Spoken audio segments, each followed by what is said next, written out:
Hey there, speakers, you know what time it is. It's communication skills o'clock. And today, I want to start with a quick question. Have you ever worked for hours on your presentation, made the slides, prepared for hours, and still, when you're performing your presentation, something just felt off? You did the right stuff, people were nodding, but you felt like it wasn't really landing. And the worst part, you didn't understand why. So today, you're going to understand exactly what went wrong.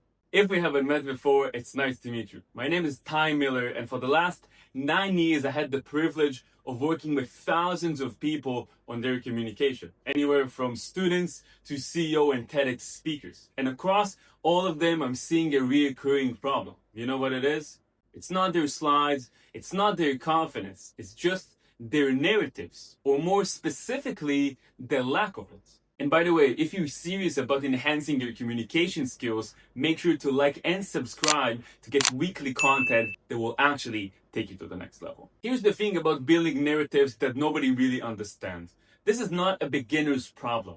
4 months ago, I was flying to New York City to coach TEDx speakers. And we had literally the best speakers in the world in this lineup. I'm talking about billionaires, CEO, VC principals, literally the best of the best. But all had one consistent problem. They were having a hard time to condense all of their knowledge, thoughts, and ideas into a short 18 minutes narratives. All except for one. This speaker was 72 years old. Yeah, you heard me, 72 years old. She wasn't a VC principal or a professor from Harvard. She was just an ordinary person with an extraordinary life story. And when she was finishing her talk, everybody stood up and applauded. And it wasn't for her extreme confidence or wild slides. She had 4 slides with one word on each of them. But she was using a strong framework that I'm going to teach you today of how you can capture your audience attention through an incredible narratives. So let's dive in. If you actually want to achieve impact with your communication and presentation, you have to focus on building a strong narrative. What I mean by narrative is a strong structure, a framework to organize your ideas and pass them along effectively. If you're not going to do that, all of your slides, your thoughts, and ideas are just gonna go down the drain. When the best speakers in the world are building their narratives, they're starting with one simple question. And no, the question is not, what do I want to say? The question is, what do I want my audience to leave with? The more specific you're going to answer this question, the better your narrative is going to be. Another huge mistake I'm seeing people doing again and again when they're building their presentation is that they're not taking into account who is their audience, who is their listeners. They're so focused on what they want to say or how they want to come across, maybe smart, maybe intelligent, maybe full of knowledge, that they actually neglect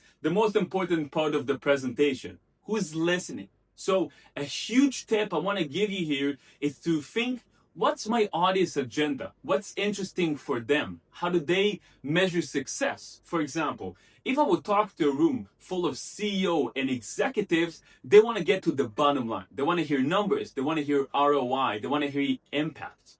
But if I would talk to a room full of engineer or tech people, I would try to address their day-to-day life. What does it matter to them?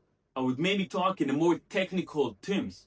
It means that I have my agenda and my thoughts, but in the end of the day, it has to perfectly correlate with what they want to hear or what's their preferences. And now it's time to learn the 4-step formula of how to actually craft the content in a way that would land your messages perfectly. So step number 1 in building a kick-ass narrative is to open your presentation with a conflict, not a self-introduction. I was sitting in thousands of talks and I would see this mistake happening again and again and again. People would go on stage and they start with, "Thank you for coming. Today we're going to talk about X, Y, and Z." This is boring. What you want to do is to create a conflict, create tension. For example, I was sitting in a talk lately of a CEO. He went on stage and he started with this. He said, "I fired more than 200 people in the last 2 years. If I had to, I would do this over and over again." You know what happened? The audience went silent. They were so hooked. Nobody was checking their phones. Nobody was distracted. He had their full attention. When you're going on stage, you have about 5 seconds to get people's attention. Make sure that you're doing this effectively. Don't worry, I'm not gonna leave you guessing. Here's 3 ways you can open your presentation in a way that creates tension and attention for you. 1 is a thought-provoking question. Make it something intense that will make your audience hooked and reflect on the answer to your question. 2nd is a statistics. One that I personally love is, did you know that 75% of people are suffering from a public speaking anxiety? Make it relevant and interesting for your topic. And 3rd is a story. Instead of self-introduction, walk on stage and immediately start with a story. Our brain is wired in a way that is hooked to hearing stories. Step number 2 in building a kick-ass narrative is to help your audience understand why should they care. Look, people are selfish creatures. When they're listening to your presentation, consciously or not, they're asking themselves, why should I listen to this person? So before they're asking this question, you should come up with an answer. So part 2 of your presentation should be explaining to them why is your topic, your presentation is directly relevant and impactful for their life, for their work, for their results. The better work you're going to do in helping them understand the importance, the more attention and credibility you're going to get across your presentation. Step number 3.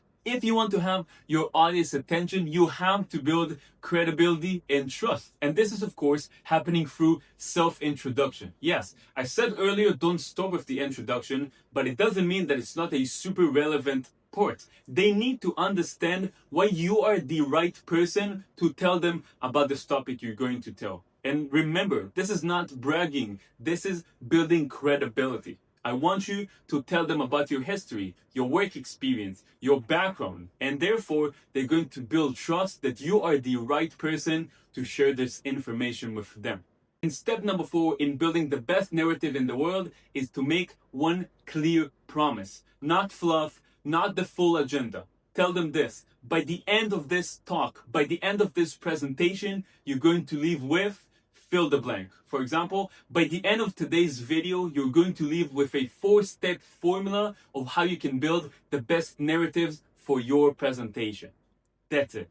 At this point, you're probably wondering, okay, I have their attention, I have an amazing story, what about the core part of the presentation? And let me tell you this, every presentation is different because it has different goals. One presentation would be to inform or share information, and the other would be to inspire and to drive action. One golden rule you have to take into account is that the core, the main part, has to answer to your promise. If you promise to give them a 4-step framework for building a narrative, your core part has to deliver to that. Anything else that is fluff or extra can be dropped. Make sure that you're finishing the core part by answering and give them a detailed answer for your promise. And now for the grand finale. Before you're finishing your presentation, there's 2 things you have to include.